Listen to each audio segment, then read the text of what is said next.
And the movie is Fear and Loathing in Las Vegas.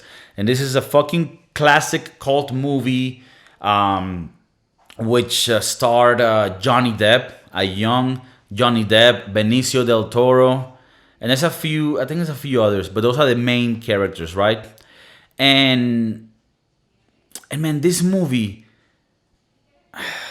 obviously, just for you to know, if you haven't watched it and you want to watch it, then don't see this part of the podcast because it's gonna be a spoiler. I'm gonna fucking rant on this movie because the movie is about nothing. Fear and Loathing in Las Vegas is about nothing.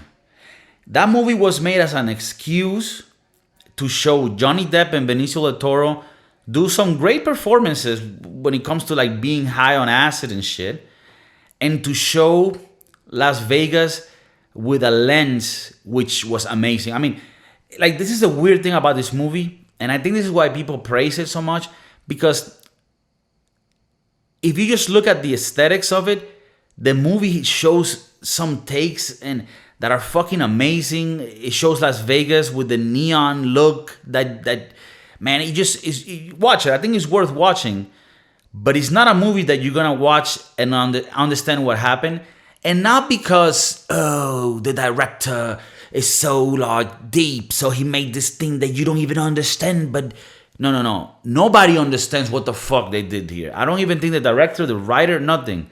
And this movie, I'm gonna grab the actual like name of the, because this movie is based on a book that was written by Hunter S. Thompson, right? And I know a little bit about this guy because Johnny Depp was really good friends with him and he was really cool with him.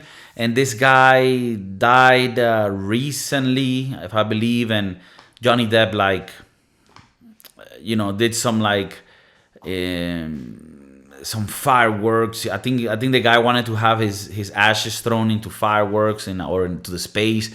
So Johnny Depp did that, and they spent millions on the funeral or whatever. So I heard of this guy, but I wasn't clear where he sort of fit in the picture. And he's actually the writer for a novel called Fear and Loathing in Las Vegas, which they then made into a movie, right?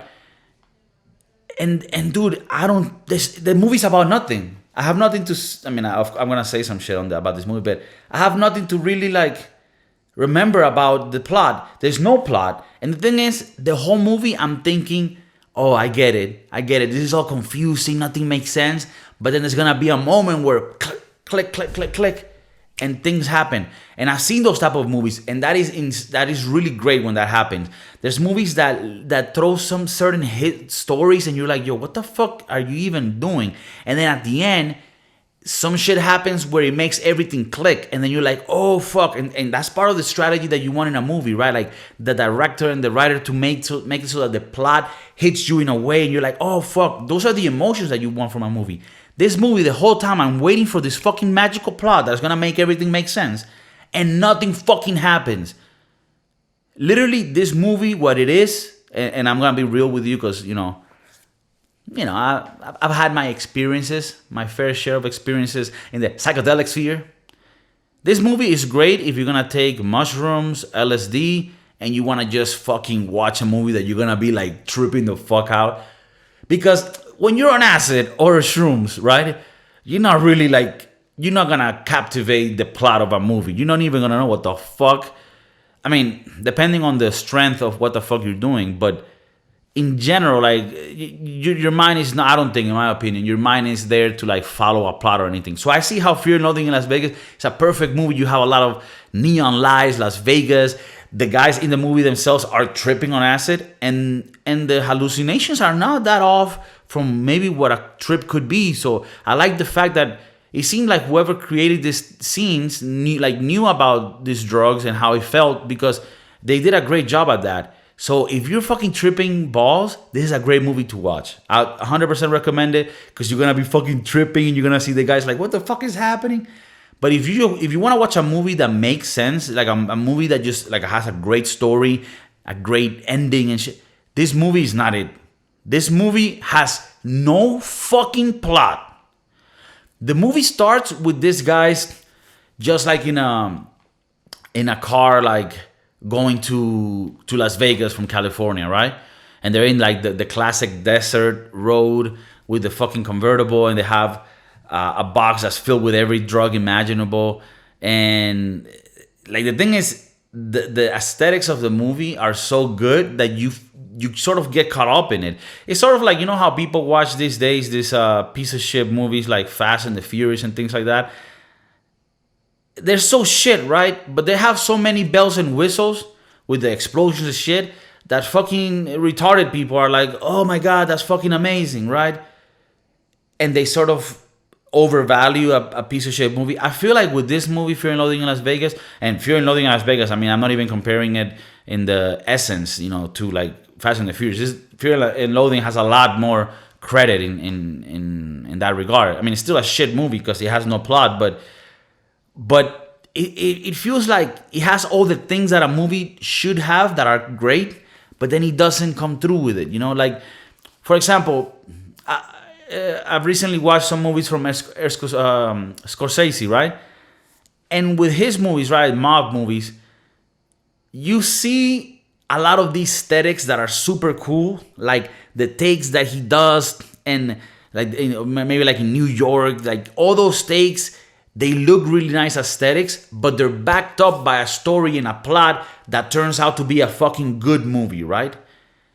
With Fear and Loathing, you have all the bells and whistles, you have the amazing aesthetics of being in a convertible in the desert with drugs, where you have Tobey Maguire, the guy from Spider-Man, make a cameo where he's one of the guys they're picking up on the way.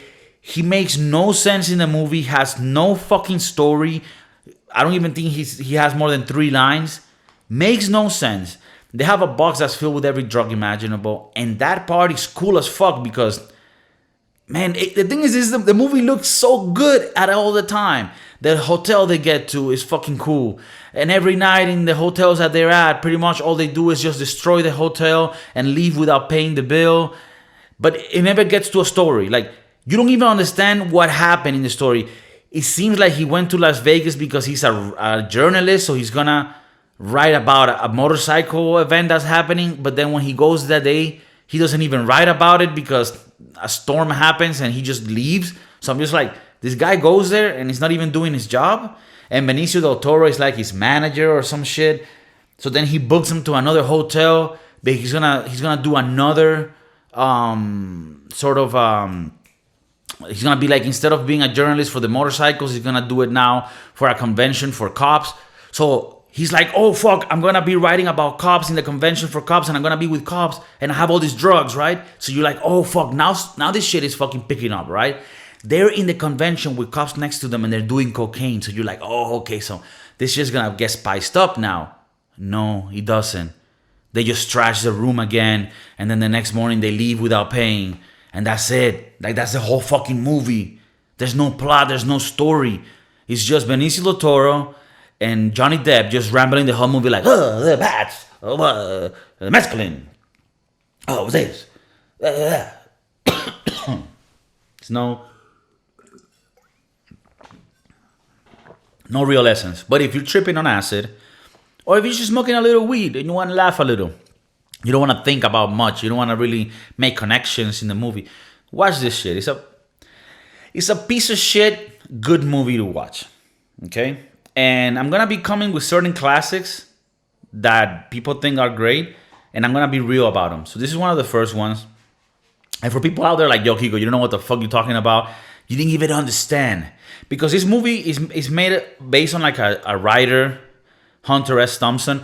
And I don't want to hate on this guy. Maybe he's amazing. Maybe, he has deep thoughts and shit. But I have a problem sometimes with these movies that think they're saying shit, but they're not. So stop making shit like that